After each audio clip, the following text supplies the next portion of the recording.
लोग सिर्फ लास्ट के 5 और 10 दिन में ही अगर पढ़ाई कर लो और इतना बेहतरीन तरीके से पढ़ लो कि आप लोग टॉपर बन जाओ। तो क्या ऐसा हो सकता है? तो मैंने बोला यस, बिल्कुल हो सकता है, लेकिन आपके लिए कुछ अलग चीज मुझे बतानी पड़ेगी। तो वो अलग चीज क्या है जिसका नाम हमने रॉकेट स्टडी रखा है, तो वो क्या है वो मैं बताने वाला हूं। तो अगर आप भी ऐसा स्टूडेंट हो जो लास्ट मोमेंट पे पढ़ते हो या फिर पढ़ना चाहते हो, तो यार ये वीडियो आप लोग के लिए बहुत ज्यादा इंपॉर्टेंट है। नमस्कार दोस्तों, मैं हूं राहुल जायसवाल एंड स्वागत है आप सभी का हमारे यूट्यूब चैनल JR टॉक्स में। तो दोस्तों अगेन सबसे पहले जो चीज मैं आपसे कहना चाहता था वो ये है रॉकेट स्टडी। अब जैसा मैंने ऑलरेडी लिखा हुआ है यहां पे, बहुत अच्छी तरीके से आप लोग रीड भी कर पाओगे, बहुत सुंदर अक्षरों में मैंने लिखा हुआ है नॉट रिकमेंडेड, यानी ये मेरी तरफ से बिल्कुल रिकमेंडेड नहीं है, क्योंकि एज ए टीचर मेरा तो यही उद्देश्य रहता है कि बच्चा पहले दिन से पढ़ाई करो, रोज थोड़ा थोड़ा पढ़े। जैसे मैंने आपको बोलता हूं कंसिस्टेंसी इज वेरी इंपॉर्टेंट। अगर आपको टॉपर बनना है, सक्सेसफुल बनना है, तो कंसिस्टेंसी वेरी इंपॉर्टेंट है। लेकिन अगर कोई ऐसा बच्चा है जिन्होंने पूरे साल पढ़ाई नहीं किया, ऑब्वियसली बहुत सारे रीजन हो सकते हैं। हो सकता है कोई फैमिली रीजन हो सकता है पर्सनल रीजन हो सकता है बहुत सारे लोग कोई रिलेशनशिप में आ जाता है तो उनका दिमाग काम नहीं करता है, लास्ट मोमेंट में रियलाइज होता है यार कि अरे अभी तो मेरे को पढ़ना चाहिए। तो ऐसे वाले भी लोग होंगे, करेक्ट है। और बहुत सारे ऐसे होंगे जो टाइम नहीं मिल पाया होगा पढ़ने का, या फिर वो इंटरेस्टेड रहे होंगे, नहीं रहे होंगे। लेकिन क्या होता है ना, लास्ट में हमें ना थोड़ा सा एक जोश आ जाता है, खासकर बोर्ड वाले स्टूडेंट्स की मैं बात करता हूं, ठीक है। तो लास्ट में जोश आ जाता है कि यार मेरे को अभी कुछ करके दिखाना है, फाइनल एग्जाम आने वाला है। 9वीं 8वीं का बच्चा भी सोचने लगता है, 10वीं 12वीं का बच्चा सोचता है अरे मेरे को तो कुछ करके दिखाना पड़ेगा। तो कैसे होएगा भैया, जब पूरे साल भर आपने नहीं किया तो पूरे लास्ट का 5-10 दिन में हो पाएगा क्या? हो सकता है, इम्पॉसिबल तो कुछ होता नहीं है, इम्पॉसिबल तो कोई चीज ही नहीं है। लेकिन ये चीज कैसे होगा वो मैं बताऊंगा, और उस टॉपिक का, उस स्टडी, उस मेथड का नाम हमने रखा है दोस्तों रॉकेट स्टडी। अब ये है क्या रॉकेट स्टडी, थोड़ा सा डिटेल में जानना पड़ेगा, थोड़ा पेशेंस रखो, ठीक है। हो सकता है आपको ये टॉपिक सुनने के बाद हंसी भी आ जाए कि सर आप क्या बता रहे हो ये, लेकिन एक्चुअल में ये ऐसा हो सकता है, एंड किया है, बहुत सारे लोगों ने किया है। मैं इस बात का सबूत हूं, मतलब मेरे कॉन्टैक्ट्स में बहुत सारे ऐसे लोग हैं जिन्होंने ऐसा पढ़ाई की है और उसका रिजल्ट भी काफी अच्छा आया है। तो चलो बताता हूं मैं। सबसे पहले रॉकेट स्टडी होता क्या है, तो देखो रॉकेट स्टडी जो है मेरी तरफ से अगर मैं बोलूं, it is a very risky study. क्योंकि रिस्की इसलिए है क्योंकि आपका या तो वो बोलते हैं ना, या तो आर या तो पार, ऐसा एक डायलॉग आपने सुना होगा। तो अगर आप ये रॉकेट स्टडी पढ़ के जाते हो लास्ट मोमेंट पे, तो हो सकता है कि ये रॉकेट स्टडी की हेल्प से आप टॉपर बन जाओ, हो सकता है आपका एवरेज टॉपर या फिर मिडिल टॉपर बन जाओ। लेकिन हो सकता है कि ये जो रॉकेट स्टडी आप करके गए हो सकता है कि आप लोग फेल भी हो जाओ। क्यों? क्योंकि इसमें जो तरीका मैं बता रहा हूं पढ़ने का वो ऐसा है कि या तो आपको वो एकदम हीरो बना देगा या तो वो जीरो बना देगा। कैसे? रिस्की है, इसीलिए नॉट रिकमेंडेड बोला है, ओनली फॉर LMS। LMS मतलब जो स्टूडेंट जो लास्ट मोमेंट पे स्टडी करता है, लास्ट मोमेंट स्टूडेंट्स के लिए जो स्टडी करते हैं उनके लिए ये। क्योंकि यार वैसे भी लास्ट मोमेंट स्टूडेंट वाले जो होते हैं ना, जो लास्ट मोमेंट पे पढ़ाई करते हैं, उनका तो पहले ही श्योर होता है कि यार वो तो पास नहीं हो पाएंगे, या तो पास होंगे तो बहुत कम मार्क्स से पास होंगे, ठीक है, ऐसा ही होता है। तो चलो यार क्यों ना रिस्क लिया जाए और क्यों ना हम लोग एक तरीके से, इस तरीके से पढ़ाई किया जाए कि आप लोग को जो है हीरो बनने का मौका मिल जाए। तो क्या है वो लास्ट मोमेंट स्टडी, यानी कि क्या है वो हमारा जो रॉकेट स्टडी है वो क्या है, वो मैं बताऊंगा। तो लास्ट मोमेंट स्टडी की अगर मैं बात करूं, जो हमारा रॉकेट स्टडी है वो ये है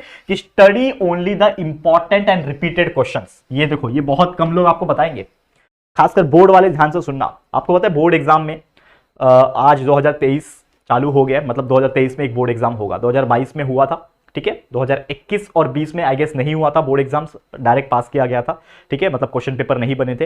लेकिन उसके पहले जो आप देखोगे 2017 ले लो, 2018 ले लो, 2019 ले लो, ठीक है, ये 3 ईयर्स और एक 2022 वाला, ये 4 ईयर का भी क्वेश्चन पेपर उठाओ, सिर्फ 4 ईयर्स, ठीक है, लास्ट 4 ईयर का प्रीवियस ईयर क्वेश्चन पेपर उठाओ, और इसमें से इंपॉर्टेंट जो क्वेश्चन, जब मैं पढ़ाता हूं आपको, जब आपके टीचर्स पढ़ाते होंगे, आप कहीं से पढ़ते होंगे, आपको वो जरूर बताते होंगे, वो पढ़ाते पढ़ाते टाइम ही निकलता है एक टीचर के मुंह से, क्या ये टॉपिक बहुत इंपॉर्टेंट एग्जाम में आ सकता है। वैसे तो हर एक को टॉपिक को नहीं बोलता है, वो बोलेगा अगर पूरे चैप्टर में अगर मान लो 20 टॉपिक है तो 20 टॉपिक में से वो 5 टॉपिक को बोलेगा कि ये टॉपिक इंपॉर्टेंट है, इसमें से क्वेश्चन आ सकता है। वो टॉपिक को हाईलाइट कर दो, टिक मार्क कर दो, पेंसिल ले लो, हाइलाइटर खरीद लो, 50 रुपए का 30 रुपए का आता है यार, खरीद लो, हाईलाइट कर दो उसको, ठीक है। और उसके बाद जैसे मैंने बोला रिपीटेड क्वेश्चंस, क्वेश्चन पेपर में देखो कि कौन कौन से रिपीट हो रहे हैं। जैसे 2018 का क्वेश्चन पेपर सामने रखा आपने, 2019 का रखा, 2020 का रखा, मान लो, ठीक है, 2020 में तो नहीं था, 17, 18, 19 का रख लिया, 22 का रख लिया, तो आपने देखा कि यार ये 2018 में ये क्वेश्चन आया था, 2019 में भी ये क्वेश्चन आया था, 2022 में भी ये क्वेश्चन आया था, तो आपको पता चल गया कि ये क्वेश्चन बहुत इंपॉर्टेंट है, इस बार भी आ सकता है, तो उसको तो पहले ही टिक मार्क करके रखना, उसको तो पढ़ना ही पढ़ना है आप लोग को। तो ज्यादातर जो रिपीटेड क्वेश्चन है उसको पढ़ना, ठीक है। अब एक इसमें दिमाग और लगेगा, क्या 2022 में जो रिपीट हुआ था वो 2023 में नहीं होगा? ज्यादातर चांसेस यही होता है क्योंकि सेम क्वेश्चन पेपर नहीं बनता, या फिर सेम टू सेम 30-40% भी नहीं बनता।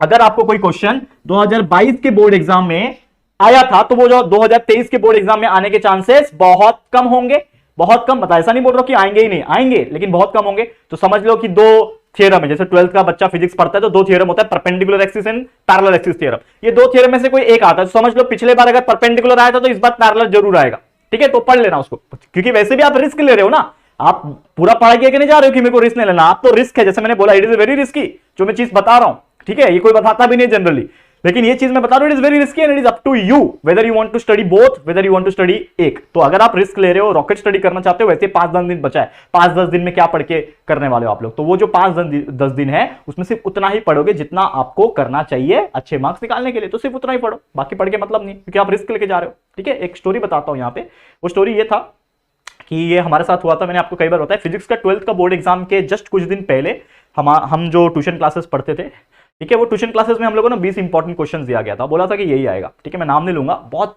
अंदर अंदर से निकाल के दिया था हम लोगों को, समझ लो। तो वो 20 इंपॉर्टेंट क्वेश्चन जो हमें मिले थे, हम लोग तो सोचे कि भैया यही आएगा, 20 का 20 एकदम रट्टा मार के प्रैक्टिस करके न्यूमेरिकल सॉल्व करके एकदम चकाचक करके 20 न्यूमेरिकल 20 क्वेश्चन हम करके चले गए बोर्ड एग्जाम में। 12 का पेपर का मिला, फिजिक्स का पेपर मिला, एंड जैसे ही लोगों ने फिजिक्स का पेपर हाथ में लिया, लोग इतने घबरा गए क्योंकि एक क्वेश्चन उसमें से नहीं आया था एक क्वेश्चन जो 20 के 20 जो दिया था ना कि यही आने वाला है, इसमें से एक क्वेश्चन नहीं था पूरे पेपर में।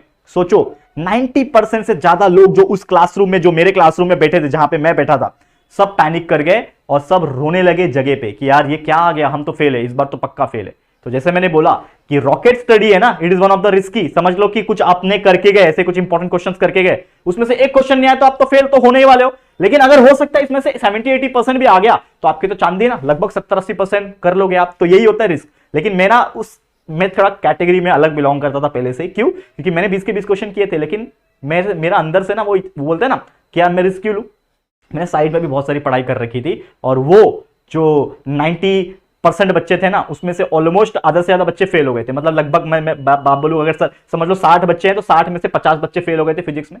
10 बच्चे की मैं बात करूं, 10 बच्चे में से गिन चुन के थोड़े नॉर्मल मार्क्स निकाल के पास हो गए, मैं टॉपर था पूरे क्लास में 60 बच्चे में से मैं टॉपर था, क्यों, क्योंकि मैंने तो 20 क्वेश्चन किए थे, उसमें से तो एक भी नहीं आया, लेकिन मैंने साइड में भी पढ़ाई की थी। तो मैं मेरी बात नहीं कर रहा हूं, क्योंकि आज का टॉपिक अलग है, ये नहीं बोल रहा हूं कि आप साइड में पढ़ाई करो, ये रिस्की वाला चीज है, ऑलरेडी बता रहा हूं। तो if you want to take a risk, if you want to do the rocket study, तो आपको ऐसा करना पड़ेगा, लेकिन जो कॉन्सिक्वेंसेस होगा, जो परिणाम होगा, उसके लिए तैयार भी रहना पड़ेगा, ये मैं बोल रहा हूं आप लोग को, ठीक है।